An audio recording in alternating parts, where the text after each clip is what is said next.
Right, so yeah, of course we're here today to commemorate the murder and execution of Private Biggs and Private Piggin on 370 years ago today, on Tuesday the 18th September 1649. This was the end of the road for the Levellers movement. This was the last attempt to transform the society and push the Levellers programme and force the grandees and silken independents who were dominating Parliament, who had instituted military rule in the country, to change their ways and to get out. Where did they come from?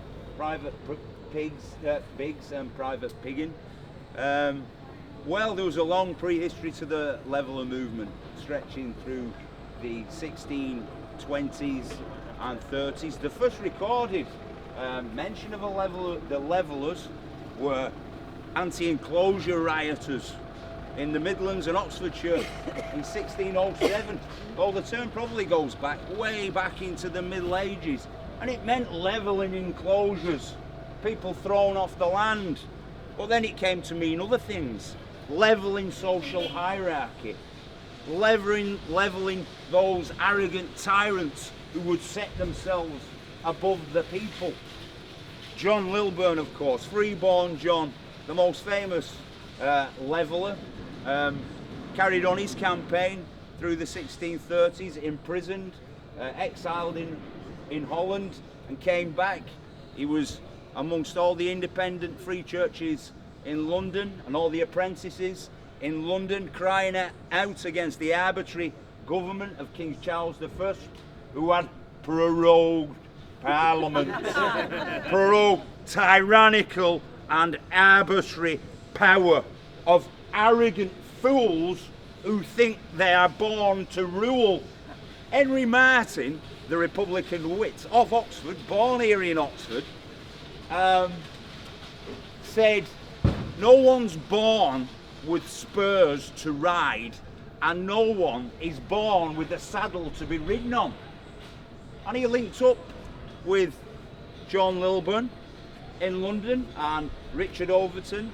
William Walwyn started publishing pamphlets against King Charles in 1639, 1640, and then 1641. Lilburne's imprisoned, then thrown in the prison, and the king gets into a confrontation with Parliament. He's already been defeated by the Scots. He needed money, he had to have a Parliament. So the Long Parliament is elected, and then it refuses to be prorogued. It brings in a law to keep itself in session, so the king can't prorogue it. He then demands more money to conduct the wars with the Scots and pay reparations for a treaty, but Parliament refuses to comply unless they have constitutional changes, which of course King Charles is not willing to give, so he attempts to arrest 5 leading members of Parliament, John Pym and others. They lock the doors, and the king withdraws from London in ignominy and raises his standard later in Nottingham against Parliament. Then feverish activity in London, led by who were to become the Levellers: John Lilburne, Richard Overton, William Walwyn, Catherine Chidley, very important, Catherine and Samuel Chidley. The role of women in the Levellers movement was unprecedented. This was the first time in history that women burst onto the political scene and demand to be treated as equals and demand to have their voices heard along with the men. And they're demanding now radical changes as the king takes up arms against the Parliament. Initially, things don't go very well. Battle of Edgehill, Parliament loses the battle, and the king then withdraws here to Oxford and makes Oxford his capital. It's a bit up and down at that point, but in London, a petitioning war, a pamphlet war, radical pamphlets have been printed by John Larner, Richard Harris, and Richard Overton himself. decrying tyranny, arbitrary government, taxation without representation, enclosures, economic inequality, and dearth and poverty amongst the population, while the aristocracy and the cavaliers live in luxury and are attacking the population. Gradually, though, the tide turns. Parliament forms an alliance with Scotland. In 1645, under pressure from the Leveller leadership and Cromwell, the new model army is formed under the self-denying ordinance and goes on to the offensive immediately, smashing the loyalist forces, first at Marston Moor, the elements that became the new model army, and then later more significantly at Naseby and Langport. And the royalist army is crushed by something new, a people's army, volunteers. The elite has had to call on the people now to sort out the problem, who enlist en masse. This is a new type of army, a popular army where people are promoted on merit rather than on title and name. And these people are committed, and they smash the royalist forces and occupy Oxford in June 1646. The king runs away to the Scots, but the Scots deliver him up to Parliament, unfortunately for the king, who then let him install himself in a nice little mansion, Holmby House, across the border in Buckinghamshire. And then elements in Parliament, counter-revolutionary elements, start making compromise deals with the king, much to the chagrin of the Levellers, who start petitioning vigorously, very vigorously. Lilburne ends up in jail again. Overton ends up in jail again after criticising Presbyterian leaders in Parliament who wants to treat with the king and install him back on the throne at that point. So the grandees have the idea. The army's mutinous now. It's riddled with Levellers. The soldiers are saying they should have a say in the way that the army is run. So what we need to do is disband the mutinous regiments, give them their back pay if they're willing to go and fight in Ireland. Because of course what kicked it off was, it's not just a war in England, it's a war in Scotland. The Scots won't have Charles's arbitrary rules on Scottish religion. They won't have it, so they have the covenant, the solemn covenant. In Ireland, the inhabitants throw off the yoke of colonialism that has been imposed on them with the settlements and plantations, Protestants in the country. In 1641-2, go into full-scale rebellion. The king needs the money for all that, doesn't he? But he doesn't get it from the Parliament. They go to war, but now the war's won, the grandees are saying, now's the time we should settle with Parliament. At this point, the Levellers start preparing a written constitution for this country. A written constitution in 1647. This is unparalleled. Nothing had ever happened like this before. There'd never been a popular people's army. There'd never been anything like the masses of the people pushing for a political programme with a written constitution. Yeah?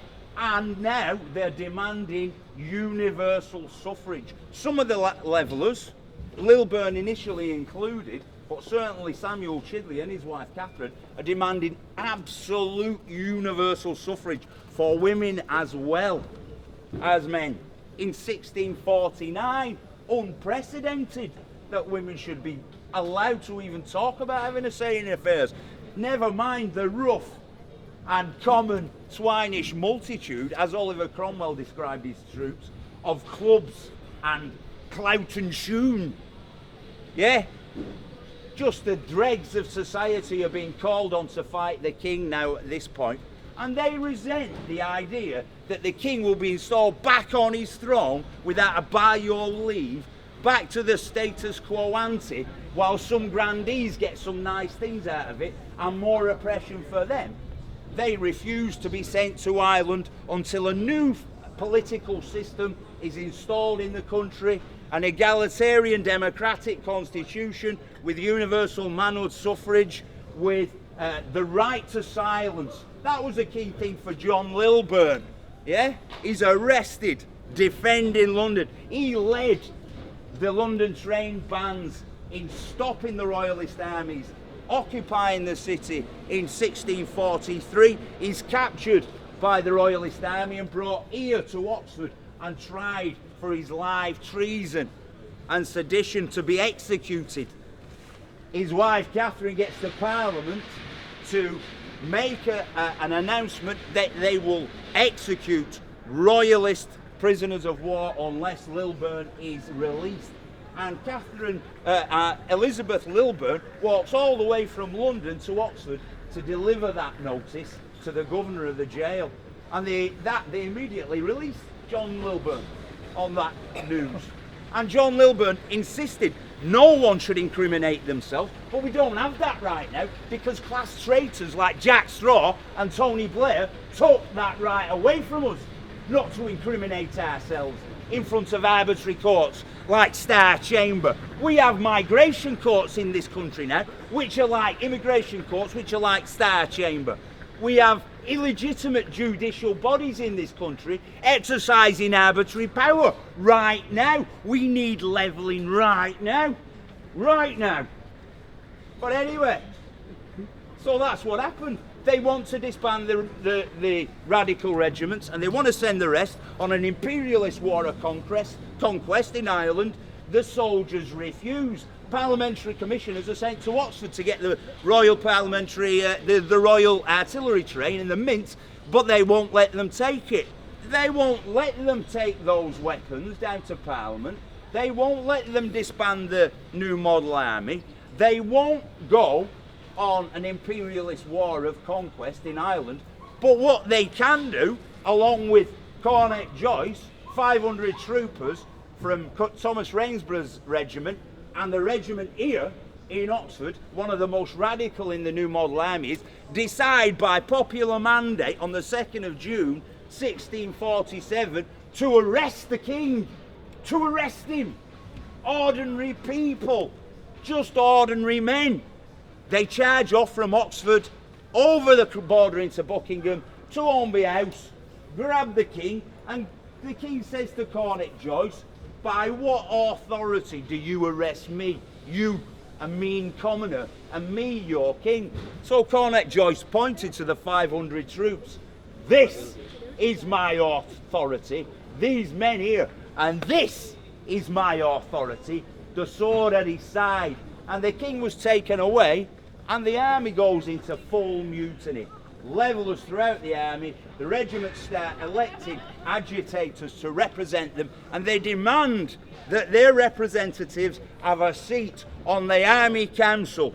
The soldiers start petitioning Parliament and insisting on a new constitution in this country and democracy, real democracy in this land. Right.